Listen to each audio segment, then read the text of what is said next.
Okay, let's go.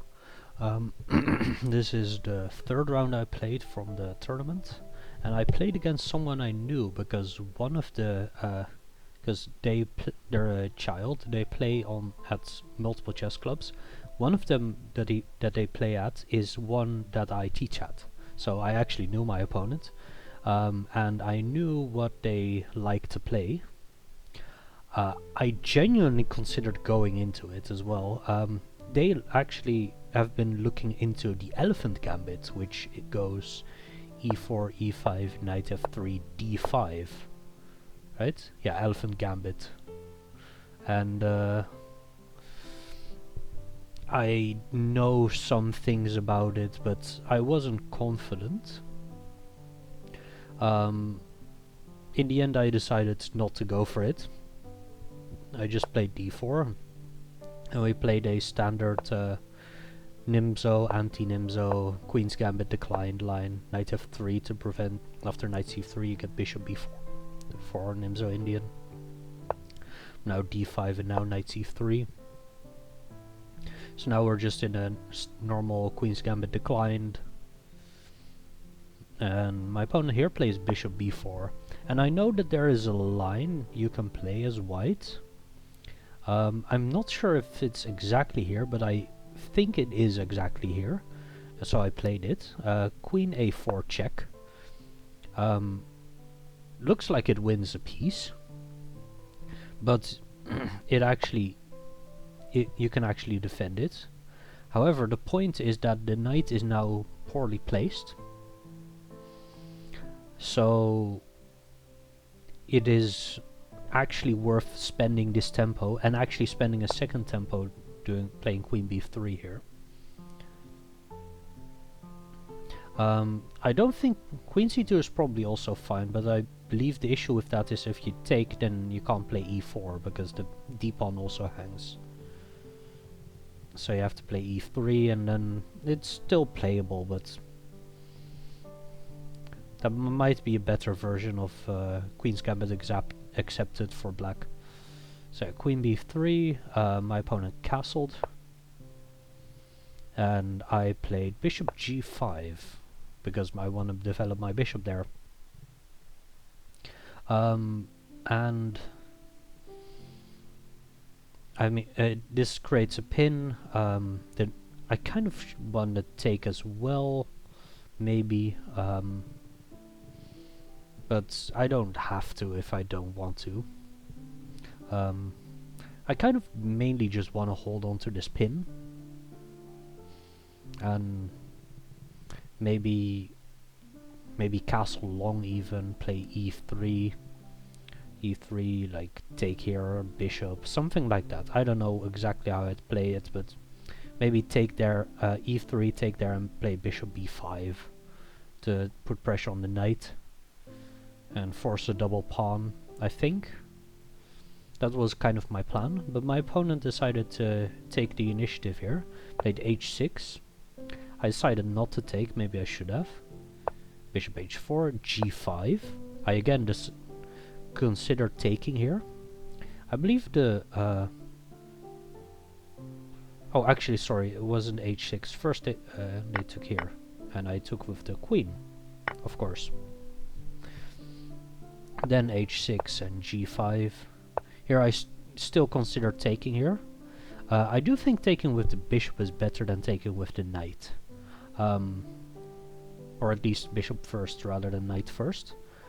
Because after knight takes, pawn takes, bishop takes, king g7 for example, queen g3 looks strong, but knight e4, and I don't think there's anything here.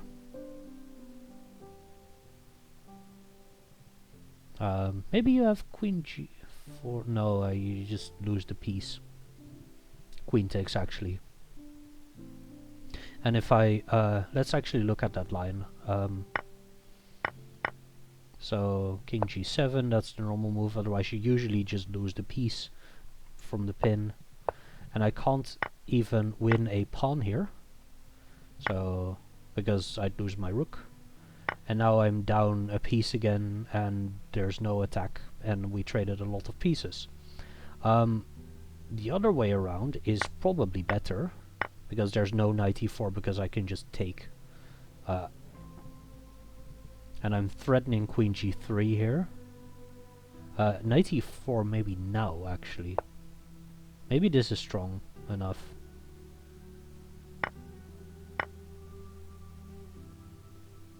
Although I do probably have a perpetual at least, right? Maybe you can run out of it. No, you cannot. Right? Okay, so this is probably just a draw. I don't think this works because of g4 and that cannot work. So you can't... Actually, maybe you can run like this. Fair enough. But yeah, neither of those looked interesting, so I just decided to go back. Knight e4 makes sense, attacking my queen. And I decided here that, well, I need to move my queen. There aren't that many squares, but the best one, the best one is, if not b3, the best one is definitely c1 exactly, because on c2 it gets attacked again. And here you prevent like g4 issues, because I just take on h6. I think I just, on g4 here, I just take on h6.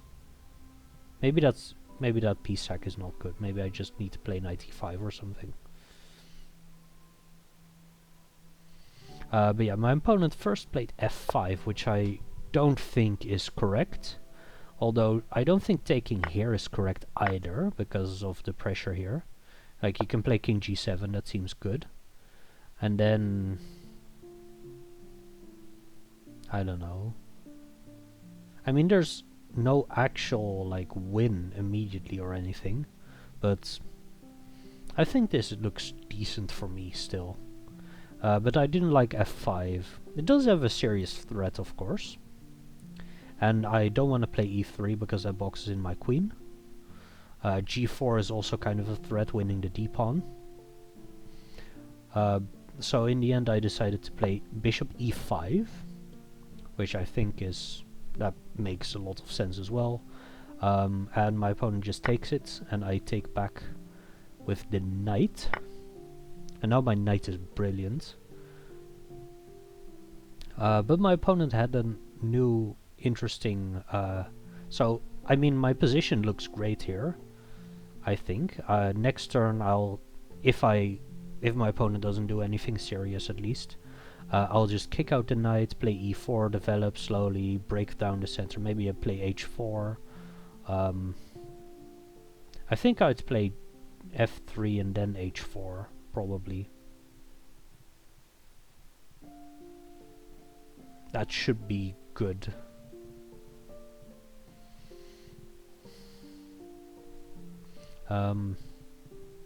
But my opponent has a move still, so they made a very strong move.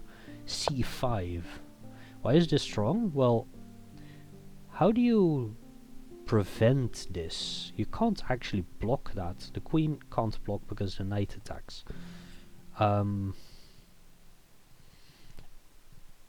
I considered playing knight f3 back. But the issue with knight f3 back is check, knight blocks, and then you just win the d-pawn. And I have no compensation, I don't think. And worst case, they can also just take here twice. Then my king is out in the open, and I probably win a second pawn as well.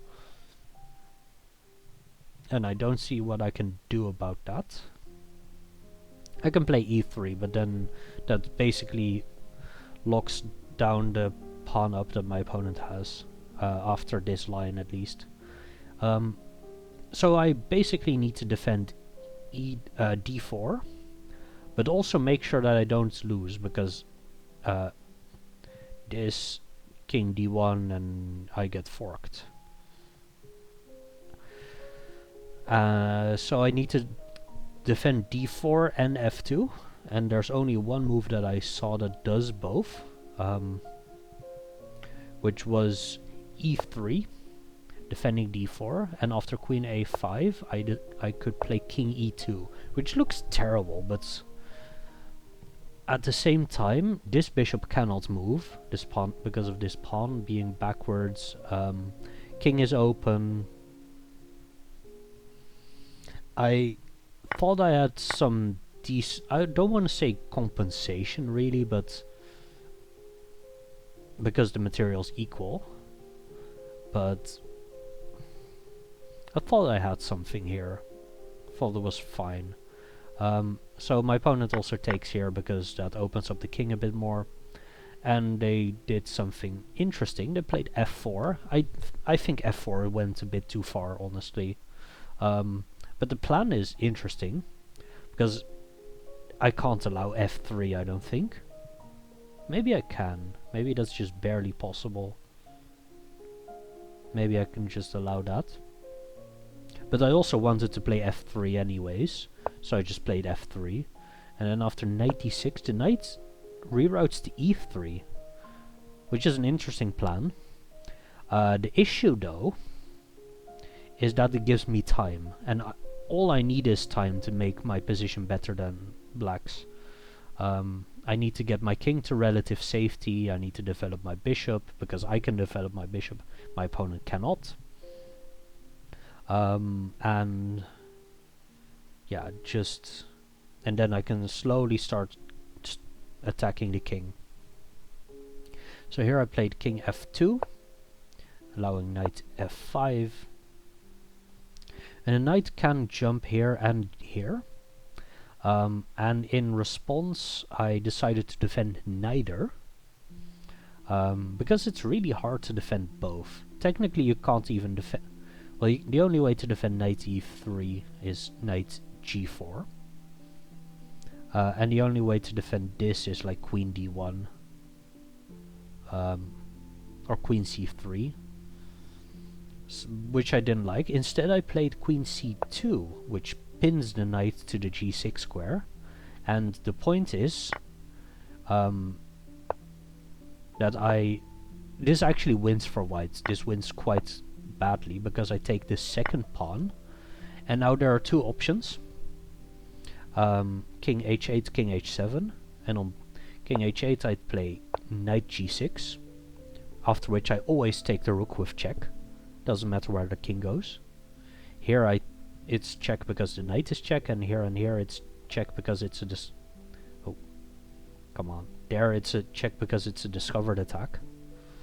So on king h8 that happens, and on king h7 I get bishop d3 and king h8, and that's actually just way worse because now it's just going to be checkmate maybe. Yeah, maybe not. But this is... I mean, and from here I can just do whatever I want. Like rook e1 or something is good enough. Because on queen d2 I have bishop e2. And this.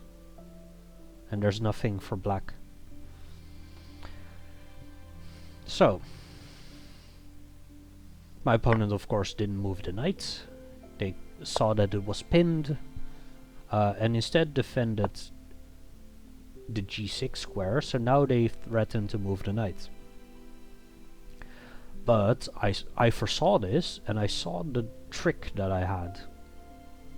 Now I have knight g4, attacking the rook, and on either of these attacking my queen, I can just take the rook with check and then totally winning, of course. So they just have to move the rook. They went to g6, and now I can defend this pawn. So I defended e3, I defended d4 now. So I played rook d1, hanging the e2 or the a2 pawn, but I don't care. I never really assumed that my opponent would take, giving me the time that I need to fix my position basically. So queen takes a2 here. I'd play bishop d3, I think, and maybe now you get knight e4, actually, but. Actually, no, you don't, because of game. We'll see. We'll see that in the game. Um, so rook d1. My opponent unpins by playing rook g7, which now means that the knight is actually kind of threat. No, sorry, that didn't happen. Sorry, I'm stupid. Not yet at least. H5 happened here. And I played my knight with a tempo so I don't lose an exchange here. Rook g7. Now this is threatened. So now I actually have to fix that.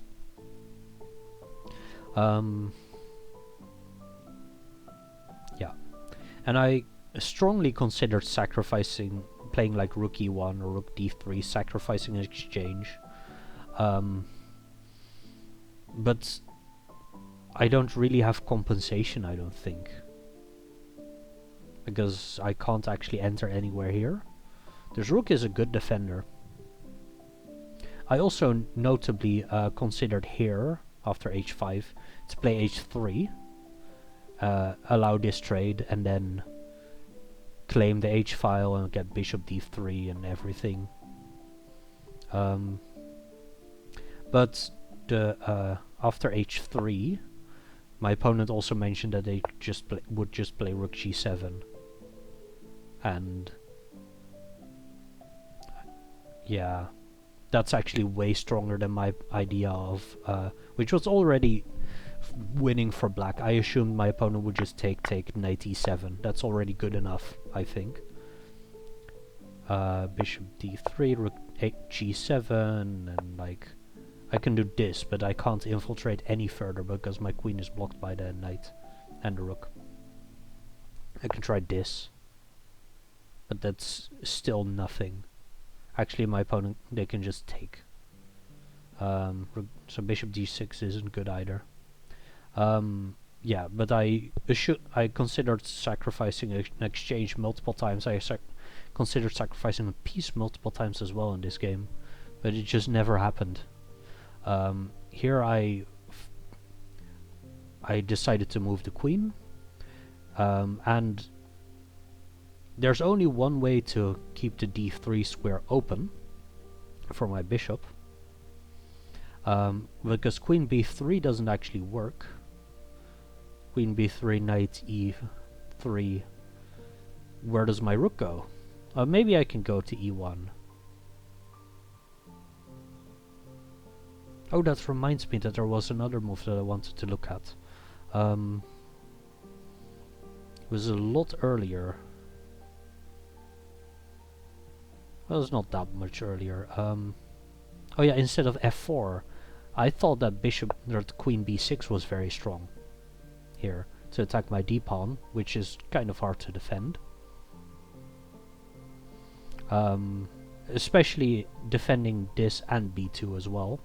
The only way I saw was c5, but then you have at least a perpetual and probably more, because the only I basically have to go here and here. So, you know,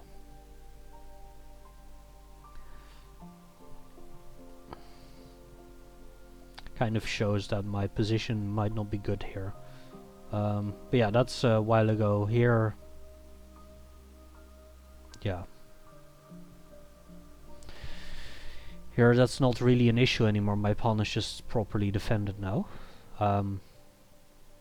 Oh yeah, that's why I wanted to mention this, because on queen b3 and queen b3, knight e3, rook e1, they can put pressure again on my pawn, because it's currently undefended. They can even go back if they want, and I'd have to play rook d1 again. And then we'd go into a draw again, but I basically teach this person, so, you know, I don't want to allow a perpetual like that. So queen c3 is the only way the only real way to keep the d3 square open, because otherwise I'd have to do this. Queen b3, rook d3. I decided I didn't like that. um, because the bishop gets stuck and my pieces are bad. Especially this rook is on d3 is going to be terrible. At that point I consider sacking an exchange here, but I don't think that's good enough either. So instead I play queen c3, which allows a queen trade, which I'm not happy with. But it also allowed me, if the queen just moves, for example, it allows me to play, or they take, knight e3. I can play rook b1, rook d2, stuff like that. I have options. However, my opponent, at this point I walked away from the board because my opponent was thinking. I walked back and I saw, on the route back I saw glimpses of the board. So I tried to find out what my opponent moved. And at some point I noticed my queen was still there. So I was like, huh? What did my opponent play? Only when I got next to the board I saw that my opponent took the pawn, which I thought was really anti-position.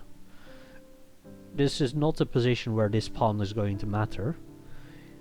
Even worse, this is probably going to be an issue for black. Here, at many points I saw that my opponent could take the pawn on a2, and my original plan was actually to take on d5 here and allow queen takes and then play bishop c4 with a tempo, which is going to really put pressure on where this queen, basically queen has to go here, and then I put pressure here. At some point after this I started calculating stuff like queen takes a2, but most of the time I thought I could just take here, and that would be good because pawn takes I win here. Actually no, I don't, because the bishop defends. But pawn takes I'd play this maybe, or queen c7 was the plan really, or was a plan. But yeah, I really considered that at the start, and then I realized I could just play bishop d3 here, which is a really strong move, because it threatens two things. Rook a1, trapping the queen, and bishop takes f5, which I thought was very good for me, because this knight is very strong and this bishop is fine, but if I, for example, if my opponent moves the queen, they basically have to go here, because here I get a discovered attack. So queen a4, I'd still maybe play rook a1 or b3. No, I don't think b3, but look, rook a1 and my opponent has to go here. I take. I can even win my pawn back if I want it. I don't think I want it, but I could. Actually, I think that's probably correct here, because I also open up this and prevent rook c7, and next turn might be d6 or something, and my other rook can go to e1 to threaten a discovered attack. Could also do this, and there's no actual discovered attack here, unfortunately, but yeah. That was, I mean, the queen really has to go to a4, otherwise she gets trapped. So that was what I expected would happen. Basically all of this was what I expected. Maybe I didn't want to take the d pawn. I think this is still way better for me. But instead, my opponent just played knight e3 and got their queen trapped, which is kind of unfortunate. We played a couple of extra moves, but doesn't really matter anymore. They took here, and I took with the knight. No, sorry. First, that didn't happen yet. First, I tried g4, and I decided that now that g4 is actually kind of an issue, but it also weakens the f4 square, which is kind of holding the knight there and kind of holding the position together, sort of. So I played g3 with the idea of take and allow rook g2, but I just take the knight in that case. Um, and take here. I take the knight. Um, what happened here? No, first we traded the f pawns. So take. No, that's not true. First we traded the c pawns. Then the f pawn got taken, and I decided instead of taking the knight, which is probably also easy, I just took the f pawn, allowing knight d5. Only way to defend this pawn is queen c1, otherwise I get skewered and lose. So, or not lose, but like materials equal again. So yeah, maybe that's not the best idea. So queen c1, my opponent sacked the pawn.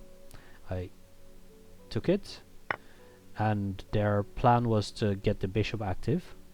But because that's why I took with the knight, to prevent bishop g4. And here my opponent resigned, not allowing me to even play queen g1. I didn't even see it until my opponent resigned and explained why.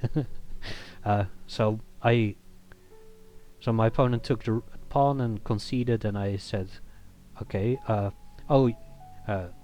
okay, sure.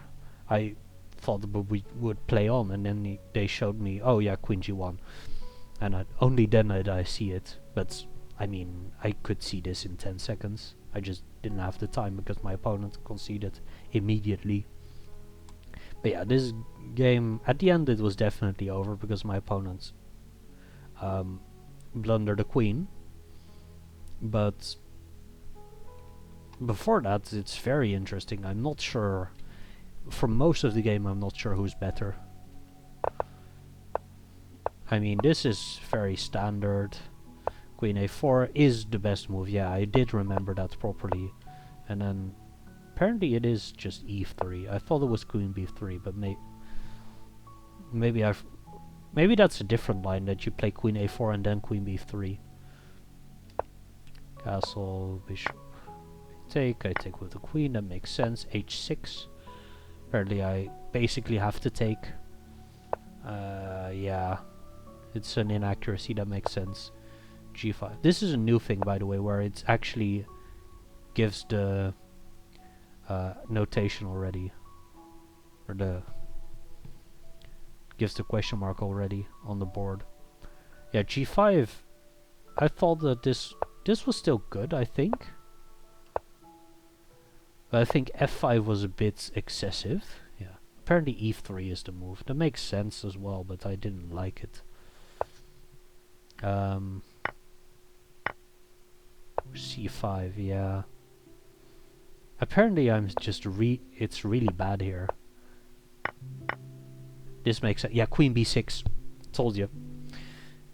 Queen b6 forcing c5. Queen b4. That also works, yeah. Because I can't just basically cannot hold. I mean, I technically can. I can play knight f3 or something. But then g4. Oh yeah, that's it. So I cannot really save the pawn anyways. I saw queen b6, but there's just nothing I could do. f4, yeah, the f4 was a bit excessive, and now I can play f3 and save everything. Knight d6, king back, knight f5 is apparently an inaccuracy even. Really? Knight f5 is an inaccuracy, that's garbage.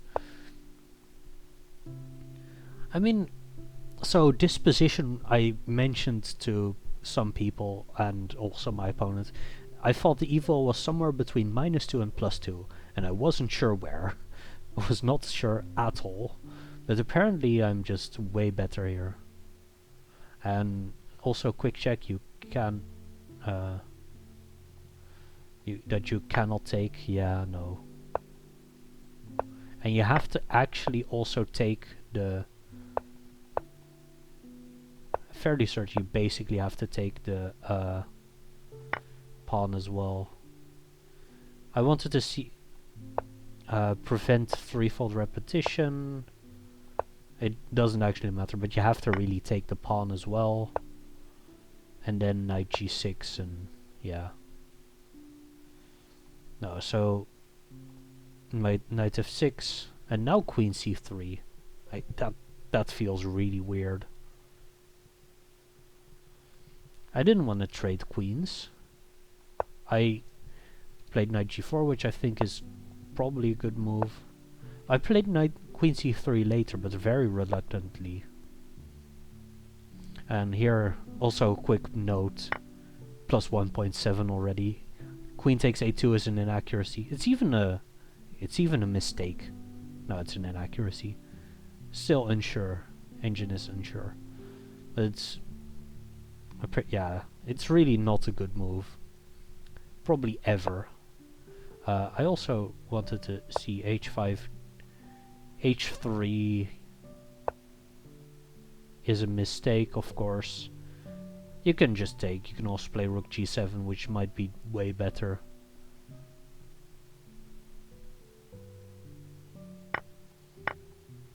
Yeah, this and there's just nothing. Knight e5, rook g7. Okay, finally I play queen c3 and now it's basically the correct move. And I still can't really take. That's apparently okay. It's plus 1-ish. But yeah, they should just go back and then... so queen d8 and then... I looked at g4 but I never followed... I think g4 might be good here actually, yeah. And then just take here maybe, or... Yeah, take the knight. Sack the exchange. Because this bishop is still terrible and... King is open. Whatever. Yeah, queen takes a2 is not good, of course. Bishop d3. Apparently they have to play d takes c4 even. Not even queen a4. D takes c4. What happens if after knight takes? Now you apparently can play queen a6. Because there's no discovered attack, of course. And on bishop takes they can just move. Not there, of course. Here.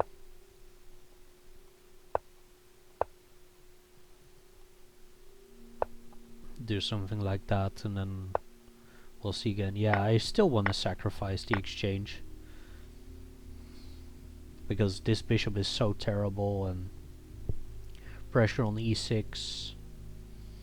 Yeah, but yeah, knight e3 and like... My opponent kept trying, but... that's apparently considered an inaccuracy. Both are considered inaccuracy. Yeah. That's definite. That should be a mistake. Oh! Bishop g4 in between.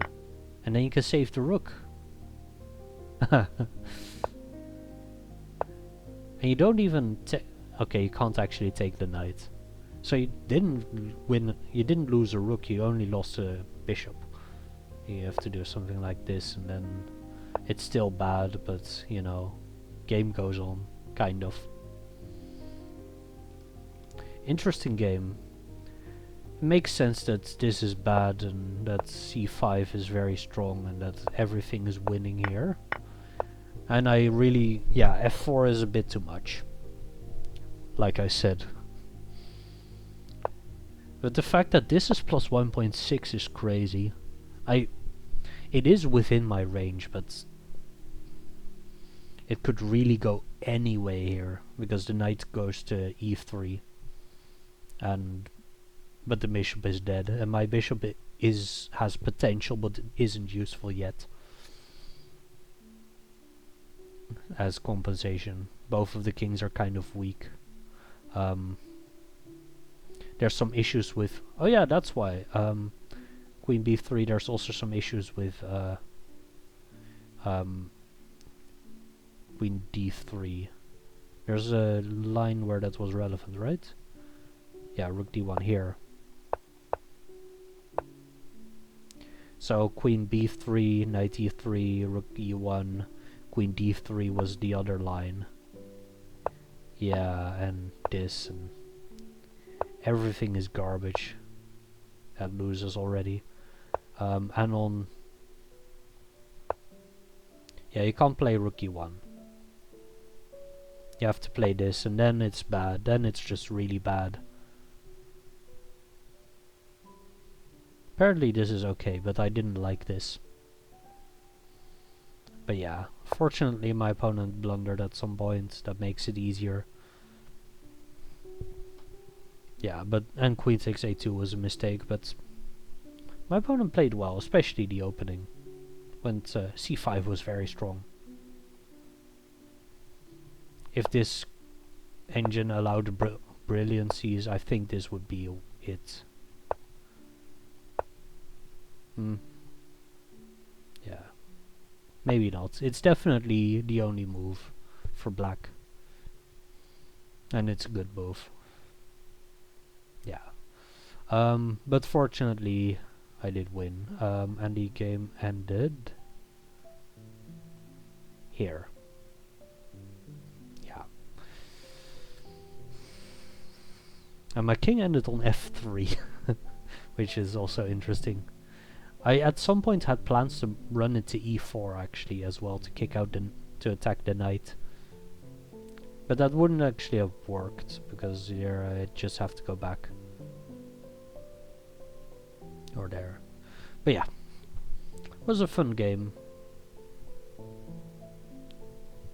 I don't really have much more to say. It was chaos and it was fun. See you in the next one.